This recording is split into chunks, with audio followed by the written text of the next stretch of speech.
Hai.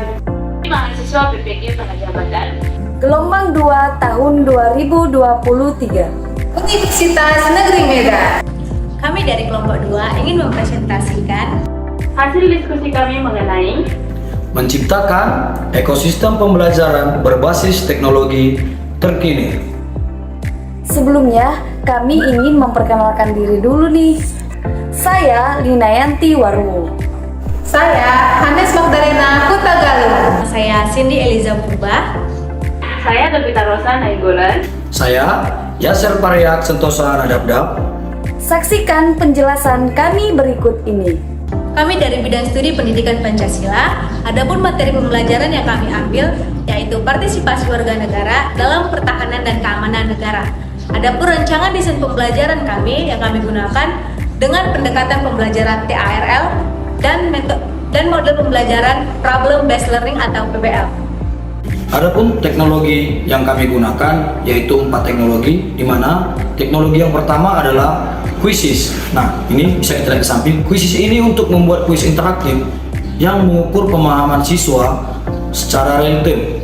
Kemudian bisa kita lihat di samping, aplikasi yang kedua adalah menggunakan word wall, di mana word wall ini digunakan untuk membuat game edukatif yang meningkatkan motivasi dan pemahaman siswa dan semangat siswa ketika belajar. Kemudian ada juga teknologi yang ketiga kita gunakan yaitu dengan PPT maupun PowerPoint. Mungkin bisa kita lihat di samping, di mana PowerPoint ini sebagai media presentasi untuk memaparkan materi secara visual. Nah, dan kemudian aplikasi yang keempat ataupun teknologi yang keempat yang kita gunakan seperti yang di samping ini adalah menggunakan video pembelajaran. Nah, di mana video pembelajaran ini untuk memberikan penjelasan yang lebih mendalam dan lebih menarik terkait materi pembelajaran. Rancangan integrasi teknologi dalam desain pembelajaran. Langkah pertama yaitu persiapan pembelajaran. Nah, pada persiapan pembelajaran ada 2 hal penting yang perlu diketahui. Yang pertama yaitu pre-assessment dan yang kedua yaitu pembentukan kelompok. Nah, pada pre-assessment berupa suatu asesmen diagnostik yang bertujuan yaitu untuk mengidentifikasi tingkat kemampuan awal peserta didik. Dalam hal ini, guru dapat menggunakan aplikasi teknologi seperti aplikasi Quizzes. Nah, dengan ini, guru dapat melihat tingkat kemampuan awal peserta didik dan menggunakan pengintegrasian teknologi secara efektif. Setelah guru melakukan pretest kepada siswa, nah langkah selanjutnya yaitu guru dapat membentuk kelompok peserta didik berdasarkan hasil asesmen yang telah dilakukan sebelumnya.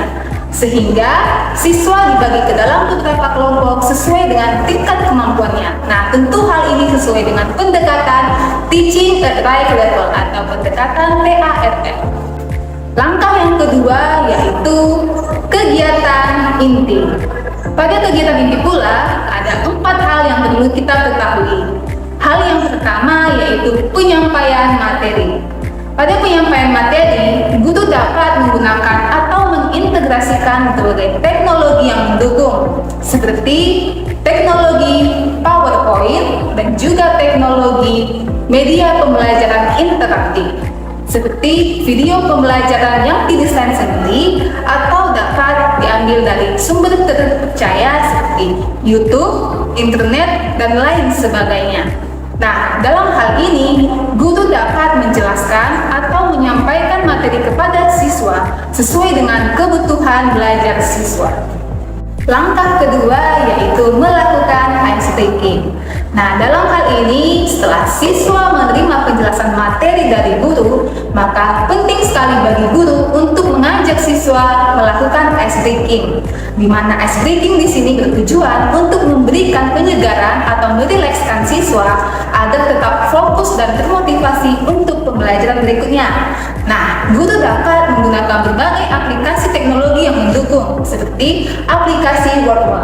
Nah, dalam hal ini penting sekali bagi guru untuk mendesain aplikasi-aplikasi teknologi yang mendukung sehingga bisa menciptakan kenyamanan dan menghidupkan suasana pembelajaran yang menyenangkan. Yang ketiga yaitu proyek kelompok. Setelah siswa dibagi ke dalam beberapa kelompok, maka kemudian siswa dapat bekerja sama dan berkolaborasi dalam kelompok masing-masing dengan tujuan untuk menyusun dan menyelesaikan bahan presentasi atau bahan proyek yang telah diberikan guru terkait partisipasi warga negara dalam pertahanan dan keamanan negara. Ada hal penting yang perlu diingat oleh siswa. Penting sekali untuk juga mengintegrasikan teknologi dalam proses pengerjaan proyek yang dilakukan oleh siswa, seperti dengan menggunakan atau memanfaatkan media-media pembelajaran seperti media PowerPoint dan juga seperti media video pembelajaran yang interaktif untuk mendukung tercapainya suatu proses pembelajaran dan memperkaya suatu proses penyampaian materi kepada rekan-rekan sekalian. Nah, pada yang terakhir yaitu langkah ketiga, kegiatan penutup. Dalam kegiatan penutup pula ada dua hal penting yang perlu diketahui, yaitu refleksi dan yang berikutnya adalah pelaksanaan post assessment. Nah, yang pertama yaitu refleksi. Refleksi di sini bertujuan untuk mengetahui bagaimana perasaan siswa terkait pelajaran yang telah dilakukan. Guru dapat mengajak siswa untuk berdiskusi terkait apa yang telah dipahami setelah melakukan pembelajaran, dan juga guru dapat meminta kepada siswa untuk memberikan pendapat terkait bagaimana perasaan yang dirasakan dalam penggunaan teknologi yang diintegrasikan dalam pembelajaran mereka. Nah, yang kedua yaitu melaksanakan post assessment. Nah, post assessment di sini dilakukan guru dengan mengintegrasikan teknologi quizzes. Nah, dalam hal ini juga guru dapat mengetahui tingkat pemahaman siswa setelah mengikuti proses pembelajaran. Relevansi rancangan dengan capaian pembelajaran. Rancangan yang telah kami buat sesuai dengan capaian pembelajaran yang menekankan pada pemahaman berpengalaman mengenai partisipasi warga negara dalam pertahanan dan keamanan negara, serta kemampuan untuk mengkomunikasikan dan mempresentasikan pemahaman tersebut. Hasil pembelajaran yang diharapkan yang pertama adalah siswa dapat memahami konsep partisipasi warga negara dalam pertahanan dan keamanan negara. Yang kedua, siswa dapat mengaplikasikan pengetahuan tersebut dalam konteks nyata. Yang ketiga, siswa dapat bekerja secara kolaboratif dalam kelompok. Yang keempat, siswa terampil dalam menggunakan teknologi untuk mendukung pembelajaran dan presentasi. Adapun tantangan yang akan dihadapi yang pertama, diferensiasi pembelajaran. Guru harus memastikan setiap siswa mendapatkan materi sesuai dengan tingkat pemahaman mereka. Yang kedua, keterampilan teknologi. Tidak semua siswa memiliki keterampilan teknologi yang sama, sehingga guru harus memberikan pendampingan yang ekstra. Yang ketiga, akses teknologi. Tidak semua siswa memiliki akses yang sama dalam menggunakan teknologi. Yang keempat adalah waktu. Guru harus mengelola waktu dengan efektif agar semua komponen pembelajaran dapat dilaksanakan dengan baik. Nah, demikian penjelasan dari hasil diskusi kami. Semoga bermanfaat. Jangan lupa like Dan komen.